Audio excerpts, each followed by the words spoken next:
So I'm not sure if buying a house to live or rent is the best option for me at my current position. I'm 23 and I live with my family. So I'm making this video because I want to go over my current situation and where I'm at. And I want to hear what you guys think on if I should just give it a shot or just stick to what I'm doing right now. Okay, so starting with my income, I currently make around $4,100 a month. And I'm currently only working one full-time job. I don't have no side income or side hustles or anything like that. Now, this channel that you're currently watching is currently my side hustle. So I don't make any income from this, and hopefully in the future I can make some type of money from this. Now, getting onto my investments, I currently have 112,000 in my Robinhood account, and this fluctuates based on how the market is doing. And the rest of my net worth is currently into a Roth IRA, which I started at the beginning of this year. Bruh. Now, if you combine my two investments, which is my investment account on Robinhood and my Roth IRA, which is a Vanguard, then I have roughly around $129,000 or 28 around there. And if you haven't watched my current video on how I spend $1,400 a month, that is actually how much I spend per month on average. And the reason that I'm able to do this is because I currently live with my family and I pay around $500 a month, not including, actually I said that all wrong. I don't pay any utilities and I also don't have a car payment. Now that helps me save 70% of my income depending on how much money I decide to spend on eating out, which I try not to eat out too much because I have a budget that I set with just $300, and with that $300 budget being met, then that equals out to my $1,400 a month spending. Now, like I said, I'm 23 years old and I'm thinking that if I just keep doing what I'm doing, I can still be set off. Or my first option would be to buy a rental property, which would be like a duplex. And to start off, I would be living on one side and then renting the other side. So that way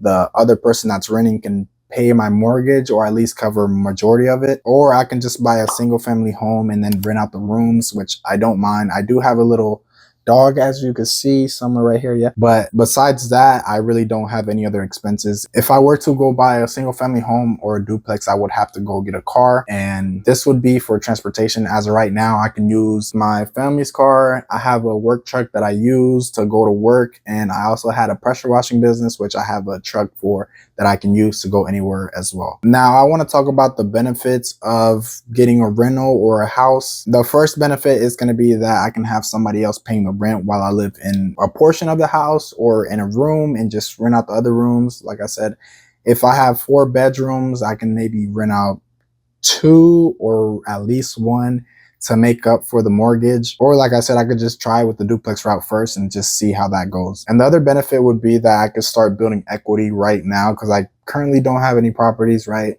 And people tell me, oh, get a house so that way you can start building equity and then you can pull out the equity and stuff like that. But this will get me into the real estate market, as I have a lot of people telling me that I should do it and I should be investing in rental properties or buying my own house. Now, this would be my first start into getting into the real estate game, getting my first property. And of course, it would be like a fixer-upper that I can maybe remodel, and that way I can create more value into that property. But hopefully it's going to be paying itself off, so that way I don't have to dip into my own salary or whatever I bring in a month. And I can still keep my savings rate at a 70%, which I know might not happen, since most people tell me that your mortgage is going to be the least that you're going to pay, since you're going to have property tax, you're going to have maintenance and all this upkeep. And if it goes vacant, right, then you're gonna have to possibly come out of pocket for that too. Now I want to talk about the cons of having the property or the single family home or the duplex, right? The first concern is possibly going to be that it can go vacant and that I would have to pay the mortgage myself, which will roughly be from $1,400 to $2,500, somewhere in between there. And like I said, I'm currently paying $500 a month, so that would be a huge jump unless I'm able to get another income to hopefully offset that. But at that point, would that be worth it?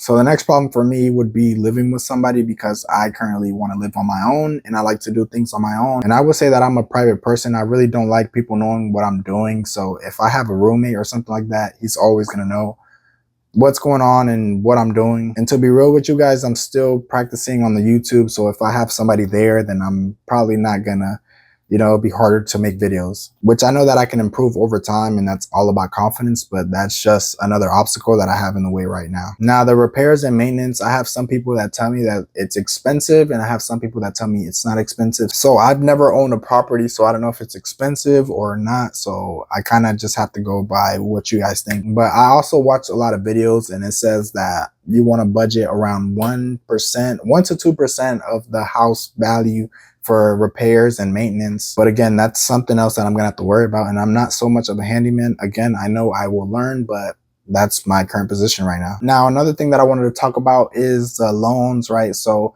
the interest rates are a bit high right now, right? According to some people, because I know some people that got a 3%, but we don't know if it's going to go back down to 3 to 2%.